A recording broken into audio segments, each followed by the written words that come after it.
Coming to you live is the Auto Hub Show, changing automotive one show at a time with Ian and Jeff. And here we go.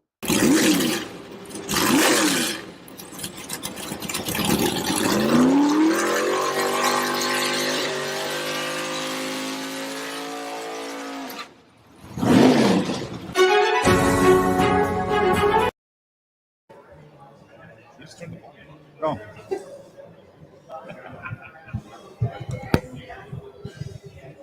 It just killed. Anyway. Hello, this is Ian. And this is Jeff. And that is Fred, and that is Wendy. Hello. So on our technologically begoogled show today, here from Used Car Week in sunny San Diego, which is definitely sunny. Normally I say sunny, it ain't sunny. We are here on the Used Car Week podcast stage, sponsored by our friends, Ship Your Car Now. And of course, the vice president of Lit Up Shoes isn't wearing lit up shoes today, Don Brady, but he's walking around back and forth. But we have to us special guests, my favorite people, Friendy, that is Fred Thorne, just because I have to introduce him first, because Friendy is the first part, and Wendy Reeves of BDC Angels. And let me tell you something, he may be a devil, but she's certainly an angel. If you guys could say hi, introduce yourselves, tell us about your business. Thanks, Jeff and Ian, for having us. Do I do my signature? Say hello, Fred. Hello, Fred. So anyway, BDC Angels, we're here at our first used car week, and I got to tell you, the energy in the air is just amazing. Our first experience, we travel the country pretty much doing consulting and launching remote teams mostly for dealerships in the country, and we're just be excited to network and to gain knowledge for our mainly independent pre-owned dealers, and just soak it all in, I guess. And Fred? And I used to say I carry Wendy's luggage, but now along with that, I drive an RV. So it makes me kind of like a roadie, I guess. Oh, I got to tell you something, you know. The story of roadies, of course, is that there's hookups with the stars. So there you go, eh? Sorry, we got to mention the disclaimer that the opinion shared and the word shared here are not necessarily the part of the Auto Hub Show staff, but in this case, I think I said it. Ian. So, question. I mean, obviously, you go to independent dealers all the time, and obviously setting up BDCs and working with them on process, whether it be new cars, used cars, sales, or service. I know we had a show earlier today. We were talking a little bit about dealers maybe charging a little more than list price for some things. What process or what, I guess, client handling techniques are you training teams remotely or in person these days? Actually, that's a really great question, because I think that whole topic, the processes for BDCs have changed considerably since COVID. And I think that a couple of different things. First and foremost, I think that still there's a lot of hybrid models, but a BDC sells appointments, not cars, right? So our job is to be the initial point of contact, to bring value to the customer, to act as, you know, I'm a hashtag person, people helping people. We need to definitely add more empathy to our dealings with the leads, with the customers, prospective customers, and still provide the right value, provide relative information, relative and relevant. And it's about having a conversation with the customer, I think, nowadays. I think there are people who are still trying to get them in. But customers, what do they say? No one cares how much you know until they know how much you know, right? And I think it's very important. And as a matter of fact, your great show this morning, Don brought up a really good point about how, you had people looking for cars, and people are all concerned about the bottom line and monetizing on every single transaction. And that makes them transactional when they're not bringing the value, in my opinion. It might get you a sale if you're, for whatever reason, but you want to earn these customers and everybody they know basically for life. It's a relationship, right? So I think BDCs and sales departments both have to keep that in mind. I think that's what's changed.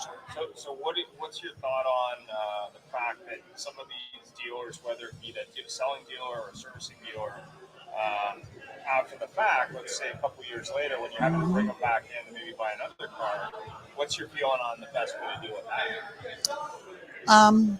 Well, first and foremost, obviously, when you're done working the internet leads and you get them to sold status, I mean, the BDC sells the appointment, Right. but then ideally we'll keep retention as well by reaching out as a service BDC and keep that retention for, recommended maintenance and oil changes and everything else. But even on the sales end, we want to continue to do a lot of data mining from within the owner base and keep our customers tight and stay close with them. Don't let them drop off just because they bought the car. Whether it's specials that you're sending out, whether it's email campaigns, whether it's offering vehicle buybacks and that type of thing, early terminations on leasing, all the various campaigns that you can run from within your DMS. It's very important that you do run those with your owner base so that the customer remains loyal to you, that they remember who you are. I think a lot of times with the big turnover in sales too, there's a lot of orphan owners that the dealer doesn't send the BDC in on to maintain that relationship after the sale, and I think it's very important. Are you experiencing any pushback from people that think it's not going to come to an end? The gravy train is not going to stop because it's on a continuous loop. The gravy train meaning? Well, the way things are right now, I mean, the fact that on this morning show, there was a comment about, you don't want to buy the car? See you later. Next. Exactly. And I've talked to people that say, yeah, listen, the chip problem's not going away. It's going to take 100 years. No, I'm kidding. But it's going to take 3, 4, 5 years. So I got to keep doing this because, really, I'm not getting enough cars to make the money the old way. And then, funny enough, the manufacturer's now putting ads on TV. So they know something we don't know. They do, yeah. And I think that, and that's one of the exciting things about our industry, why probably many of us have even considered other careers only to come right back, because there's nothing like it. The excitement, the need and the ability both at the same time to pivot when things change and to be able to pivot on a dime. We have to be adaptable and we have to keep our ear close to the ground. What's happening now, not what all the greatest, forgive me, I don't mean any disrespect or anything, but there's a lot of experts out there now. And many rose after COVID, and there's a lot of opinions, and they're all being voiced with the increase in social media and everything from Clubhouse to all the different apps. And I think we have to make sure that we're comparing apples to apples. I think demographics have something to do with it. I think, blue collar versus a white collar versus, is it a need purchase versus, people collecting vehicles, or is it somebody who needs to reestablish credit? This is an all important week to talk about those opportunities as well. Another thing that's happening, I think, is people that were prime customers in the midst of COVID became subprime. Yep. Because they lost everything and their high-end banks wouldn't finance them anymore. So they had to become, and the smart dealers, not smart dealers, successful ones are those who pivoted and then offered that same empathy and everything else to the prime buyers, realizing that as some prime at that time, they were going to again return to be prime customers and bring all their friends if we treated them right. Same thing now. We can't take anything for granted. We can't assume something's going to happen. COVID told us can't do that. Here's something funny, and I'm sorry, Ian was going to say something, but I had to tap him on the arm and say, hold on, I got an idea. Here's what's going to be funny is a lot of people that a year ago were prime and bought that, I don't know, F-150, King Ranch with a lift, and what the heck, let's get the trailer on there too for $162,000. Are all of a sudden going to discover this is the feeling they can't afford that $3,200 a month for that truck. Yep. Because their mortgage just went from to. Yep. So all of a sudden that circle's going to go through, and who will they remember? The person that slammed them into that truck, or the person that contacts them later and says, "I understand, because you said one thing, and then I'll let them talk. You said one thing, and that everybody." The people that used to be the high-end purchaser is now into a position of a lower end. But I don't care if you're buying a Rolls Royce or a subprime person being put to a Chrysler 200, which are great subprime cars, by the way. You want to be treated decently. And that's how you're going to do it. You get stuffed into anything, either that roller or that 200, you're going to remember it, and eventually it'll get back to you. Yep, exactly. Sorry, Ian, your turn. Well, we were talking about this ironically at Used Car Week Toronto earlier on in the year, and we had a panel specifically on subprime, which was live at the show. And it was really interesting because they had never had that in the Canadian market at the Used Car Week, but B, the dealers in the room were shocked at the percentage of subprime customers in the market. But the thing that was really interesting, and we talked about a little bit after, is when you look at high-end newer used cars that people are getting.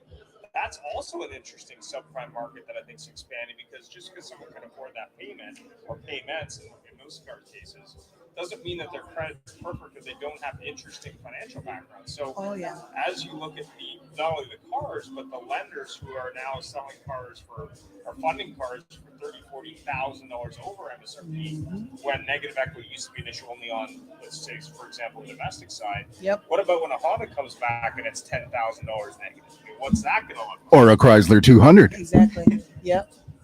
So what's your thought on that? I mean, you're dealing with a customer, let's say, traditionally bought a Lexus, or they bought a Volvo, or they bought a Toyota, and now they've got a different problem in 5 years when they come to trade it, which is, now I have negative equity. I've never been exposed to that before. Right? Yeah, that's a great question, and it is, and like you say, in the past, even as a BDC, we had to assume that a subprime. I've been working with subprime customers for many, many years. I think that we all assumed with negative equity that it's because somebody really soaked them on the used car, really overcharged them, right? So the vehicle depreciated and they, negative equity, and they needed a really large down payment. Well, it could go so many different ways. But again, it's going to start a vicious cycle if they are able to, which they wouldn't be too happy about, needing a cosigner with a better credit history, same as old subprime that needed to get out of something with negative equity. And then you're going to roll over that money anyway, and it's going to be a higher payment again. So it's going to be a vicious cycle. So I don't know. I'm not the right person to give a really great answer on that, but that's my take. Well, yeah, the other issue is you look at car salesmen, for example, not to pick someone viciously, but some of the car salesmen working today don't remember when interest rates were 12%. Yep. They don't ever remember, at least some of them weren't even born when interest rates were 12%. And actually, a friend of mine just bought a BMW used and was looking at financing it versus leasing, and he goes, the interest rate on the lease is only 9.5%. Isn't that a great value? And I'm sitting there going, did you think about that before you decided to tell that? He goes, well, it's not that bad. I said, what do you mean? The person's probably used to paying 1.9 on a lease, and now they're paying 9.5. I mean, it's a different conversation. Yeah, I think completely. That's going to really impact the high-end brands, which historically have had a very high lease penetration. Yep. Where these people are going to go into finance, because the certified used car rate, I think, on that car is 1.9%. So it seems like a little bit of a difference, but more importantly, that salesperson, they've never had to explain that to anybody. Yep. Like they remember 0, but they don't remember 10. Yeah. And that's probably going to affect lease buyouts as well for those that are in current leases. Oh, they're going to look at, unless it's manufacturer's leases, they're going to be looking at a serious shock at the end of the lease. Yep. Pardon my accent, but hi there, sir. You just have to give us $14,000 to get out of your Yaris right now, please. Yeah. So Wendy, Fred, what do your team do when you're reaching out to subprime people and you get a list, you get your dealer or whatever, they're 2 years into their subprime, it's a 7-year term, and you're going to reach out to them to find you never get asked for them to say, listen, we want to get them back into another car, do you? Never. No. Oh, you don't? Good. So, we don't do a lot of lease buyouts, a lot of large franchise dealers. Okay. So I can't speak from experience on that, frankly, but it's more, I think, people in just regular finance that's more not in the 7 years. We normally go 4 years into a 5-year loan. Is the norm, I think. Sure. Where you have a better chance, where you probably have a better chance of positive equity and but where do you think you're going to be in 2 years when people are coming up on that 4 years of that 5-year term, and they paid? Yeah. They literally walked in. They needed a truck, and they got a Silverado work truck for the price of a 2-wheel drive, for a price of a 4x4 crew cab. and they're Well- 4 years into a 5-year term. And the other consideration is people were paying a lot more for trades when the inventory shortage Yeah. was more evident, right? When there was a huge shortage, and because they don't have the chips, so they're going more pre-owned. So, and also the private party acquisition, I'll be interested to watch how that goes, because they're not going to be paying top dollar and over, and everybody's not going to be running to. They're going to try. The buyers are going to try to sell the dealers their car, so they can get into something else. But yeah, it's going to be really, really interesting. I think pivotal the next year. It's just a question as to which way it's going to go. Yeah, because you also have some of these cars, whether it be a pickup truck or a sedan or a high-end car, where essentially some of these features just aren't available on Yep. the vehicle because there's no chip.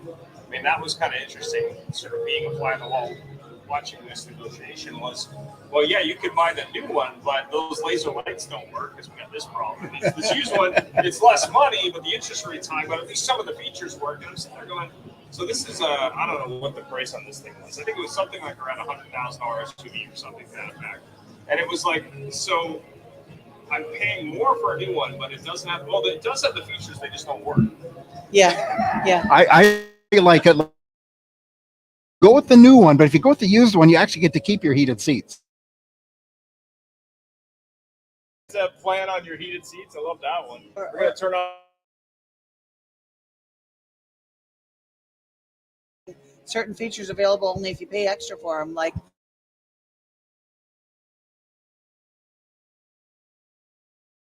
With VinFast, this is coming out. It's a Vietnamese electric manufacturer, and the batteries are leased, which is actually not a bad idea, except you're going to see somebody get rid of this thing at 3 years on a 4-year lease on his battery. And then they're going to get a letter. Hi there. Your lease is up and your battery's now for 23,000 or 7. Your car is going to die in 5, Yep. 4, 3. Yep. Yeah, we were talking about this on the used car show. It was value of an electric car is 30% in the battery on the used side. But the other thing that came out many, many times, especially as we look at the Inflation Reduction Act, is, you know, A, are there going to be enough cars? B, how do you fix that?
and coincidentally, and not because I'm a BDC trainer, but I think it all goes back to training and coaching and how we have to make sure that everybody that comes in contact with the customer, whether it's the BDC or the salespeople or the managers, that we're all consistent with our what we will provide and how we will provide it, so that we can be transparent and for the customer, because there's going to be a lot of people that are still going to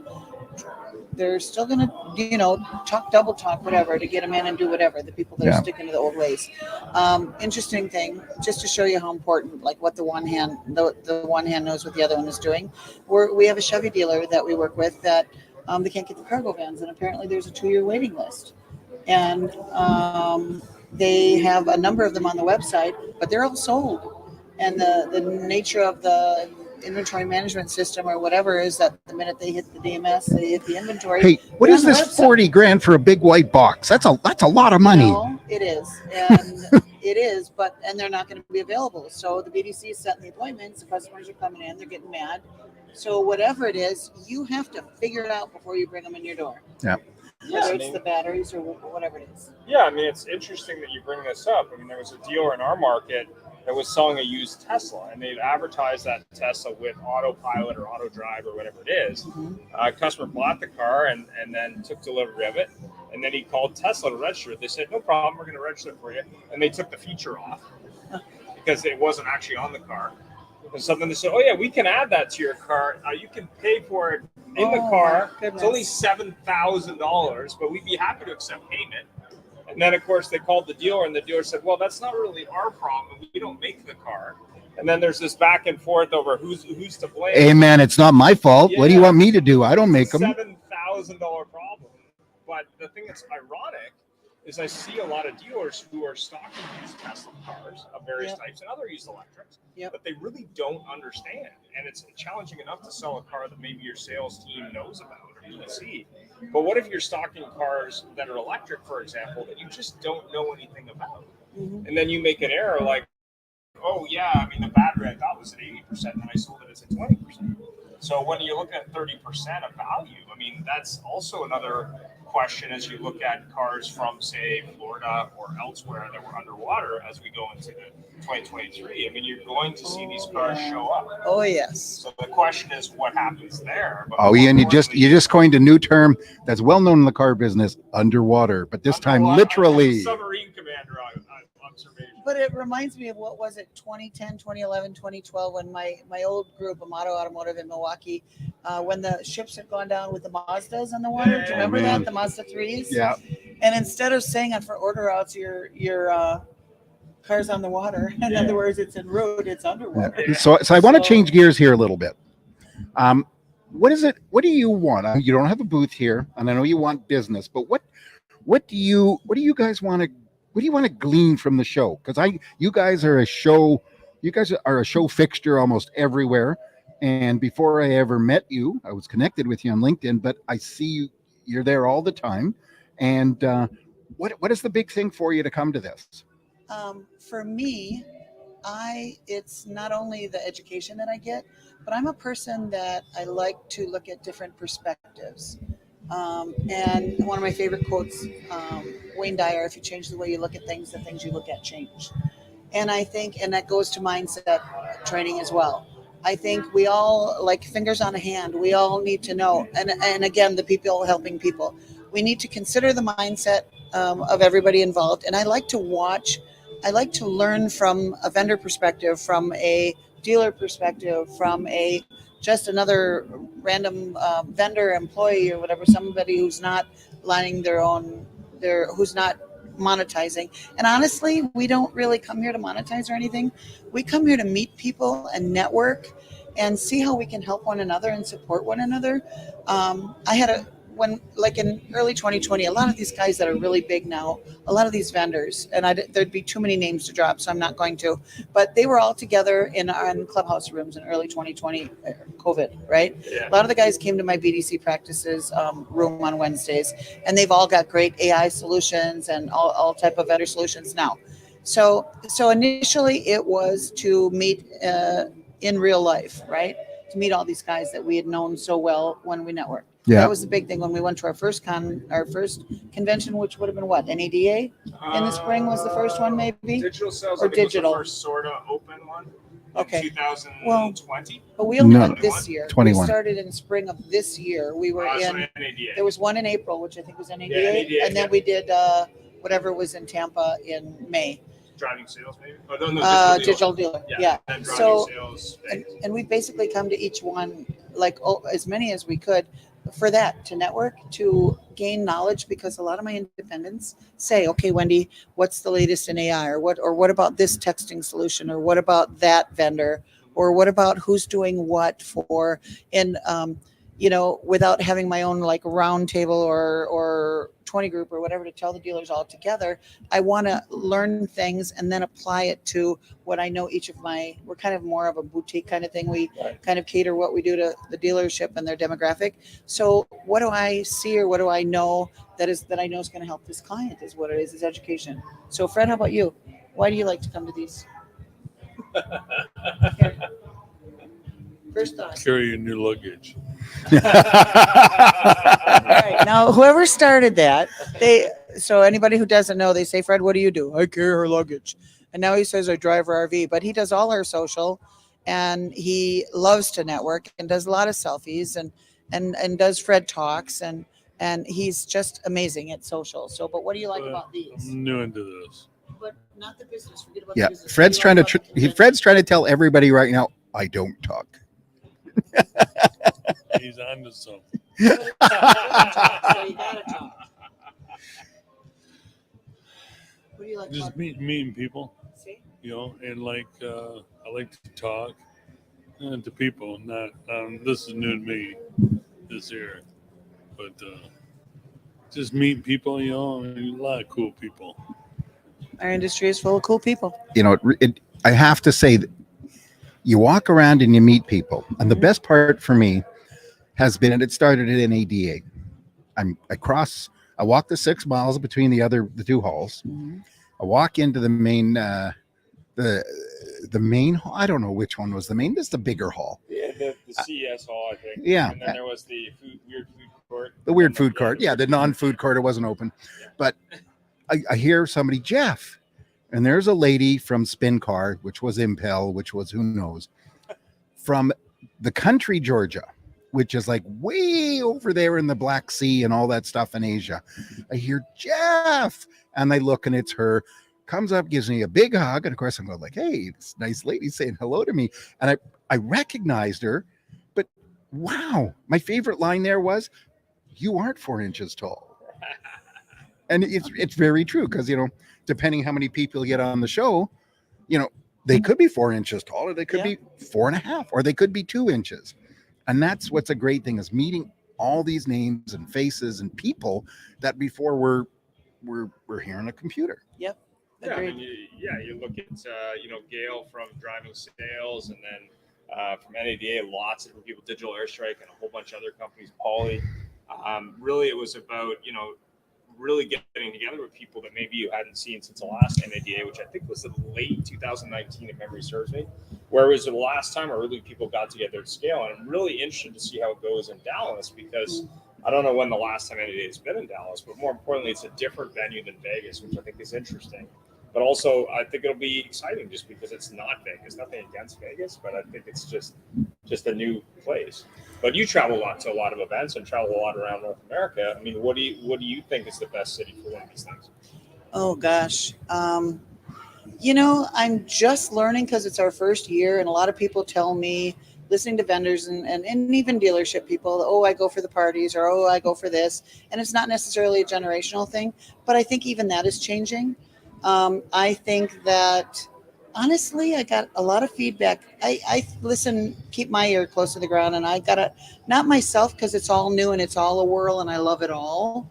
No matter where I'll go. But I think that I heard a lot of people say they were kind of Las Vegas out, and that there wasn't a great turnout compared to in the past. Yeah. I hear people also, myself included, I'm almost feeling like I'm conventioned out for a minute. Although thank goodness there's nothing else for the rest of the year that I'm aware of anyway.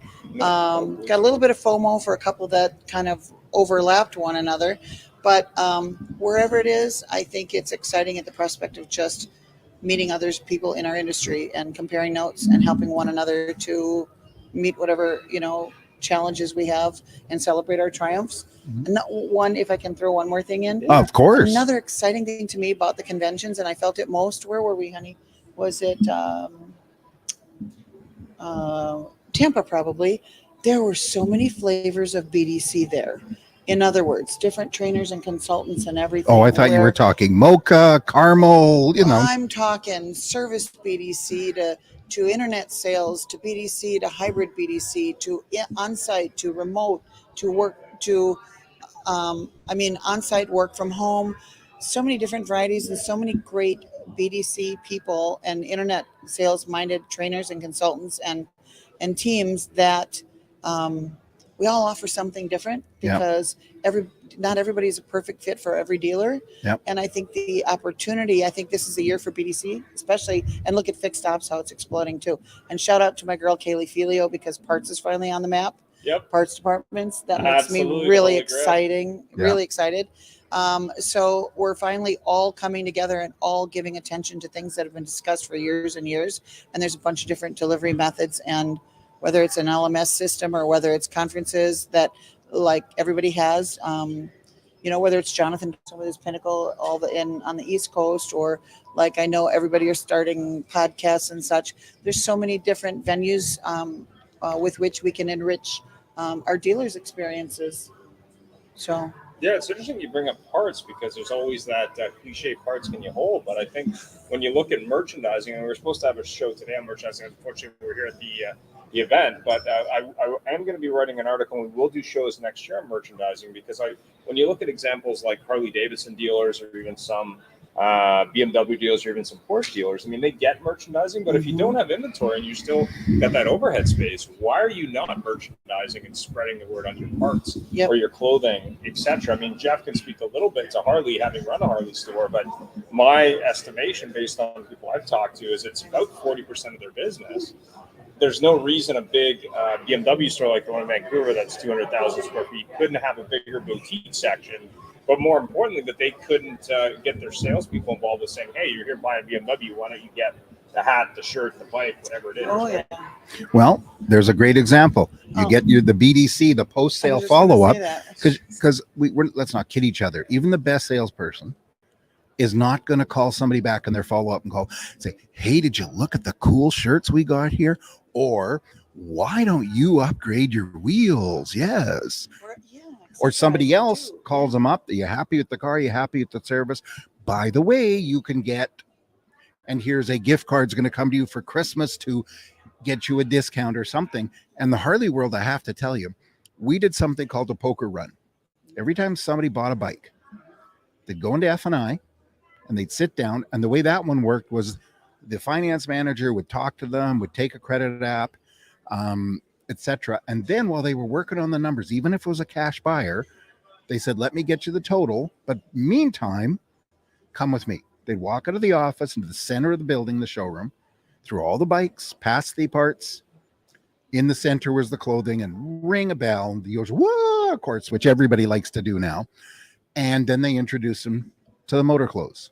Awesome. And the motor clothes are up. And unfortunately, I don't know if it's unfortunate, but in the Harley world, most motor clothes salespeople are ladies wearing the clothes, living the life. They'd walk them through. Do you have a helmet? Do you have boots? Yeah, I got a helmet. How old's your helmet? Well, my helmet is. They go through that. Then they would introduce them to service. They'd walk them over to service. That's they get the dealership walk. The salesperson's not there. Meet a service writer. Talk to them. Talk about service intervals and give them a trickle charger for the battery, because the bikes tend to sit. I don't care if you're in Arizona like you two or up north where we are, bikes will sit. I mean, there's only a few people that ride them every day, all the time. Then they walk through the shop. They see how clean it is, see all the cool guys working on bikes. They go to the parts department. So you know the rule, loud pipes save lives. Yeah, let me show you these pipes. Let's do this. What are you going to do? Most people on a Harley spend an average of $3,000 outside of the bike when they buy one. Then they go back to F&I where they finish it, because by that time they should have their, hopefully, an approval and roll them. Maybe. The one that was really interesting, and thanks for that, Jeff. The one that was really interesting was a dealership I work with in Edmonton. So they're a big truck country, much like Texas. They had a gentleman whose whole job was to sell accessories. So he had a kiosk, he had clothing that was like Hawaiian inspired or something. It was like a tiki thing. He had like a binder full of accessorized trucks, you name it. And they were averaging between $3,000 and $5,000 per truck in additional gear. But what was interesting to me was it would be car sale, pre-approval, and they'd go meet with the accessories guy. You want the lift, you want the whatever, gun rack, whatever it is. and then they would go to that accessory piece, and then they would go to service. But it was having a process. But to your point with parts, I worked with a Mitsubishi dealer in Northern California. They have the #2 Mitsubishi parts site in the U.S. Wow. I mean, it's not a big brand, obviously, probably for most people, but there was a Honda store. I'm trying to remember. It was probably about 15 years ago. They were doing the same thing. So they were just selling Honda parts at scale to anyone who wanted to buy them. And when you look at your average parts department, it's like, well, are we even selling parts to people who ordered them? I don't know. Maybe we are. Are we selling them to people who are buying cars? Yeah, sometimes. But it's not like they're really maximizing that space in the dealership. Yep. And the one that always comes to mind also is there's a gentleman who does a show where he fixes businesses. Happens to be out of Florida, Lamonis, I think is his name. And he took on a dealership in New Jersey where the guy who built the dealership used to be in the commercial residential real estate market. So he built this dealership with a movie theater and a golf course, and he stocked inventory that didn't make sense for the market. He went and he says, okay, every square foot has to make money. So it's great that you have this movie theater. It's great that you have this golf simulator, but you don't have any money to buy inventory that people in your market actually want to buy. But more importantly, when they're walking through the store, there's nothing is making you money. And I use the example of Beaverton Toyota near Portland. They have not only a cafe that's probably equal or better to Starbucks, they have a whole store there to sell everything to do with the car, whether it be your hang from the mirror air freshener to your cleaning equipment to you name it, they sell it. But they're dedicating a part of their showroom to a store for people who are either servicing their car or selling the car or buying a car. While they're waiting, they can walk around and buy stuff, and it's impulse buy items, much like at Home Depot where they have chocolate and drinks just because you happen to be there, right? If you're buying a screwdriver or a hammer, yeah, you might want, I don't know, some Kit Kats with that or whatever it is. But again, it's really thinking and taking the best practices of that Starbucks or that Whole Foods or that grocery store or IKEA and adapting it to another retailer. Yep. So that's what I think is really important, especially if you have less inventory. I was in a new Hyundai store in our market, just built the store. They got one car in the showroom, brand new showroom, no other cars in the showroom. I'm in the service side of this, showing me the service side. He's got not only not enough technicians, he's got the personal collection, two of the cars, the personal collection of the owner in lift bays because he's got no technicians and he just has space, I guess. So I'm looking at this and I'm going, okay, you just built a $20 million building. You got no cars in the showroom. You got chargers that nobody charges on because there isn't any cars. And then your service drive, you're not even maximizing that because you don't have technicians to work the bays that you just built. And I'm going, interesting. But anyway. Yeah. So what advice can you give to people coming to these shows? Dealers, suppliers, whomever they may be. Do they go to breakout sessions? Do they go to the vendors? Of course, the vendors want me to say they've got great swag, especially socks. But so honestly, and I would probably, I wish I need to find out how to provide feedback. Oh, the mic. Oh, I need to learn how to provide feedback to the conventions because as a newbie, I got all kinds of it. But well, you're not a newbie. You've been to more conventions in the last 9 months than most people have been to in the last 9 years. Well, what bums me out from that perspective is there's so many things that are they're like showing at the same time. So your topic or whatever, maybe have a secondary session, right? So if you miss the one because That's you a were heck of trying, an idea. yeah. And then secondly, I would say, based on my own experience, that make sure you check your agenda and print it off and look at prior to coming to the show, because once you walk through that door, I did it myself. I meant to get certain sessions. I'd run into somebody I know, distracted.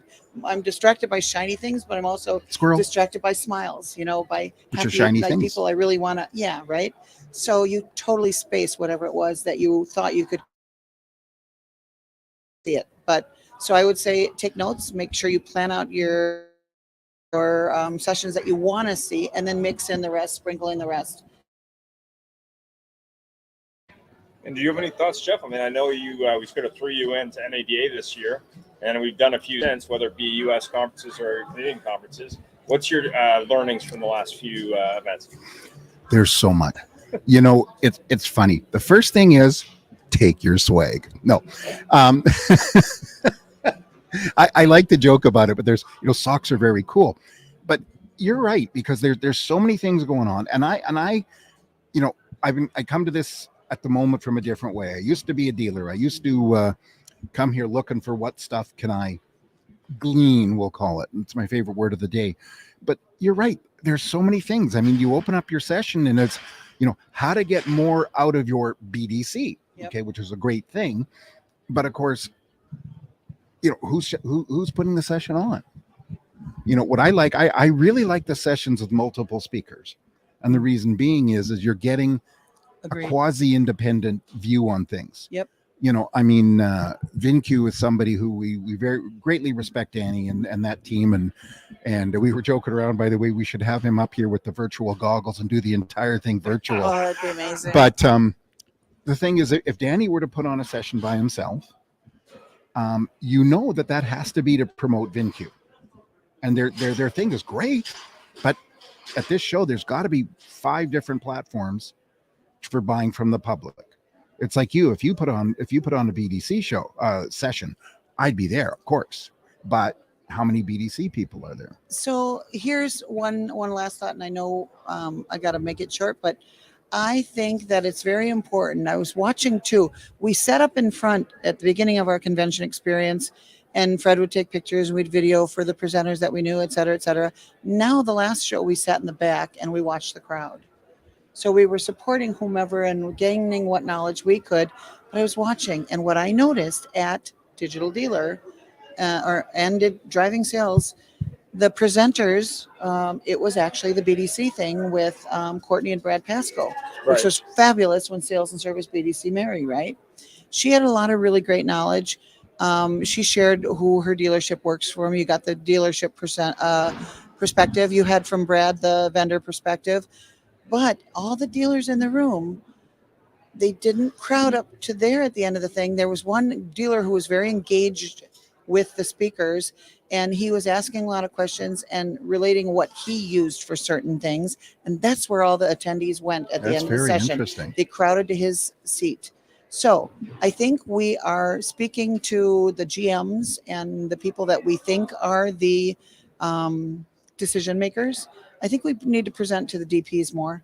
I think it needs to be valid and vital information that they themselves want to take and not get secondhand from their GMs and BDMs and everybody else. I think that would be a broader, a bigger bang for their buck, let's call it, because that's what it is. Well, it's interesting too, because you mentioned that. And in the old days, the dealer 20 groups were made up of vested dealers, I'll call her, invested dealers. They were there, they had their money on the table. Now it's a series of GMs, or in many cases they're bringing GSMs, or they're bringing operations or whatever. And my joke before was that dealer'd come, they'd go to this, everybody go out for drinks and everything after, depending where they were. They got in trouble, they didn't. And then the big thing they were there was to have this company present their wares, and they came back with signed contracts. And then all the team had to go, what? And and actually the worst part was 3 weeks later they got a letter, and somebody shows up with something and they go, what? Well, it's interesting you bring that up, because the first ADA I went to before the pandemic, there was a very different feel than the one this year. And the reason is you had 2 groups of people. You actually had 3. You had international groups. We had different ones this year than you did pre-pandemic, but you also had managers, some of which showed up for the whole event to talk to different people, and some of them just showed up at the end. Mm-hmm. But to your point, who's making the call, but more importantly, do they have the information? And I think a lot of that means not only a live event, but also streaming the event, which I think Glenn is doing with one of his upcoming, is if you can't go, you can actually pay for a streaming ticket. But you got to remember that those dealer principals may have not enough time to see all the events, so they're very choosy. But what was also interesting, specifically this year, was the shift in international dealers because of what's going on in Europe, where you had a lot of Caribbean dealers that you never see at NADA before, which was kind of interesting. But more importantly, you had a very different mix of dealers and managers because the dealer was looking at, do I need to send out the whole team anymore? Can I just send one person? Yep. Or if it's a bigger group, maybe I send two. But also the OEM, they had a lot of people at NADA this year, which I don't generally see, looking for ideas. Probably as they start firing volleys at the dealers, but to get a pulse of what's going on from a dealer perspective. But the other thing that Jeff brought up, which I think should be my final point, is that you're now looking at, let's just say years ago it was about 35,000 U.S. new car dealers. That number is now down to almost 20,000, and the reason is acquisition. So it's going to be certainly interesting in Texas to see not only how many dealers show up, but who shows up. And now that's my final thought, Jeff. Well, we're running out of time, but the question is how many of those old new car dealers are turning into used car dealers to come to Used Car Week next year? Fred and Wendy, I love visiting with you guys, and I'm so busy saying friendy that I had to think about that. Thank you very much. We appreciate your input. And I have to tell you, your input is far greater than just BDC input, and that's what I really like. You know the business, you know the people, and what we do, we're proud of what we do as the Auto Hub Show is we don't promote the Auto Hub Show, the Auto Hub training. We do promote our Auto Hub hats. No, but we promote the people like you guys or you people, you nice lady, don't want to get in trouble here. But the fact is that when you know the business, you don't just know call centers. You don't just know BDCs. You don't just know variable or fixed. You know everything, and people can pick up stuff. So I thank you very much. We really appreciate you taking the time. And thank you, Ian, because I appreciate you too. Thanks, Jeff.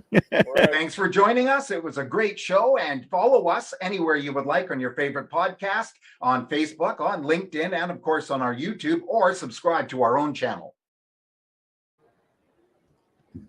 So, bro.